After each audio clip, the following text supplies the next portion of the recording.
Ya, assalamualaikum warahmatullahi wabarakatuh. Bertemu kembali bersama Sir Animation. Oke, kali ini saya hanya ingin berbagi tips yang mungkin bisa kalian pakai ya untuk panduan ketika Anda mau membuat video animasi.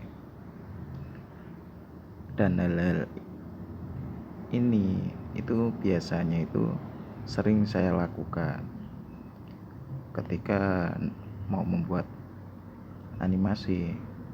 Itu pasti saya itu ikutilah pelan-pelan aturannya ya, cuma dibiasakan saja. Kalau nggak dibiasakan ya mungkin menimbulkan kita itu rasa malas yang tinggi ya kan. Oke, kali ini saya bacakan ya. Di sini ada beberapa hal yang harus dipersiapkan saat membuat video animasi.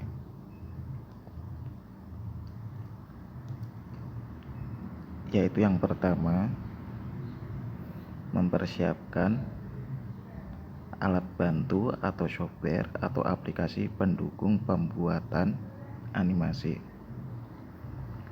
Ya kalian ya siapkan dulu lah alat bantu atau software atau aplikasi pendukung pembuatan animasi. Kalau alat bantu seperti apa? Seperti pen stylus dan semacamnya lah. Kalau software atau aplikasi pendukung pembuatan animasi itu ya kayak Infinite Design, Background Eraser, Drawing Cartoon 2 dan lain-lain, VivaCode, terus KineMaster, itu kan banyak. Dan kita persiapkan semua gitu. Kalau kita sudah siap, baru menuju ke tahap berikutnya. Ya, yang tahap kedua yaitu membuat dan menulis suatu alur cerita pada animasi yang akan kita buat. Biasanya sebelum saya membuat video animasi, biasanya saya menulis alur ceritanya dulu. Saya simpan pakai file text. Biar apa? Biar kita itu kalau kita lupa bisa membukanya kembali. Terkadang kan kita lupa, kita sudah ada inspirasi yang bagus membuat video animasi, ujung-ujungnya kita bingung. Ini tadi tuh alur ceritanya kayak gimana, kan bingung, nggak sesuai apa yang kita pikirkan. Lebih baiknya ditulis. Seperti contoh alur ceritanya, si Ijul telah melewati ke pasar gitu kan. Lah bertemu dengan si Tono. Si Tono menyapa, "Halo si Injul." Baru si Injul menjawab, "Ya, kabar baik si Tono." Gitu. Seperti itulah ya, kita tulis ya, kita biasakan saja. Kalau tidak kita biasakan, ujung-ujungnya kita itu bikin animasinya bingung, bikin desainnya juga bingung, ujung-ujungnya akhirnya apa, malas, tujuannya juga nggak sampai. Setelah kita menulis suatu alur cerita ya yang sudah kita buat, maka kita bisa melanjutkan ke tahap berikutnya, yaitu membuat desain animasi yang sesuai dengan alur cerita yang telah kita buat sebelumnya ya. Nah, tips ini itu sering lah saya pakai gitu. Jadi untuk pembuatan desain animasi agar sesuai alur cerita yang telah kita buat, kita juga menyiapkan gambar-gambar, menyiapkan seperti audio gitu, dan beserta vokal atau pengisi suara, agar itu kita itu nggak kebingungan ini setelah jadi animasi terus kita apakan lagi. Ya kita harus ngikuti ya alurnya dulu, terus ikutin aturannya, kita biasakan. Insya Allah kalau kita sudah terbiasa, insya Allah mudah. Ya kalau membuat animasi desainnya itu jangan yang rumit-rumit dulu. Kalau kita belum bisa membuat desain, kita bikin yang simple-simple saja. Kita bikin yang simple, kita animasikan. Berhasil enggak itu gitu. Nah, kalau sudah berhasil ya enggak masalah, baru kita perbaikin lagi desain itu. Semakin hari diperbaikin, semakin hari diperbaikin.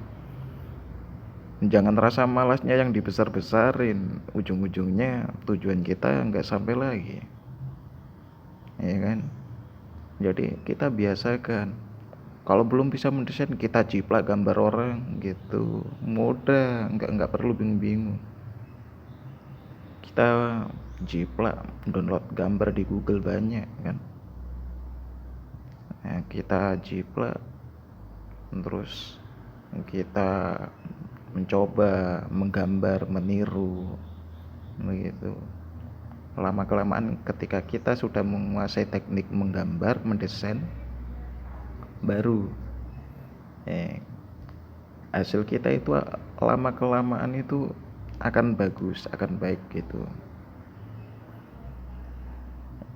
Tutorial desain juga banyak di Google, juga banyak di YouTube, juga banyak di blog-blog, di forum-forum, ya kan. Oke, setelah membuat desain animasi yang sesuai dengan alur cerita yang telah kita buat sebelumnya, kita juga harus menuju ke tahap berikutnya, yaitu sunting ulang animasi.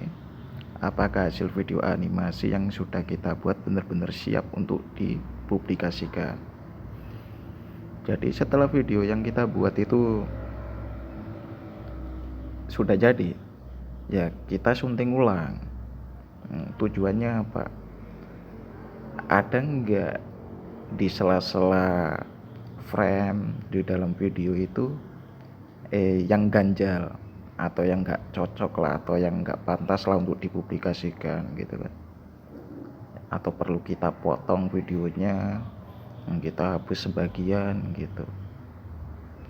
Jadi kita sunting ulang agar video itu tidak memberikan contoh buruk lah kepada masyarakat, karena kan yang namanya video itu kan visualisasi, memberikan suatu pelajaran kepada penonton dan hiburan. Tapi hiburan ataupun pelajaran, tapi kalau buruk ya mana bisa diambil manfaatnya, ya kan. Ya hitung-hitung kita ibadah melalui video animasi lah. Oke, setelah kita sunting ulang, kita lanjut ke tahap berikutnya. Yang kelima yaitu mempromosikan video animasi yang sudah kita buat. Nah, mempromosikan video animasi yang sudah kita buat ya selayaknya animator-animator lainnya ya. Kita ya promosinya di YouTube gitu kan. Kita promosikan di YouTube, terus kita bikin judul yang sesuai alur cerita yang kita buat tadi, ya kan. Terus diberikan deskripsi yang sesuai, ya, baru kita promosikan. Terus kalau ada teman, tetangga ataupun siapa, ya kita ikutin promosikan juga hasil karya kita gitu. Oke, berikutnya selesai. Jadi semoga tips ini bermanfaat ya. Dan ini terakhirnya, semoga tips ini bermanfaat buat kalian yang hendak membuat animasi. Jangan lupa subscribe, like, dan share ke teman-teman ya. Terima kasih dan sampai jumpa kembali. Assalamualaikum warahmatullahi wabarakatuh.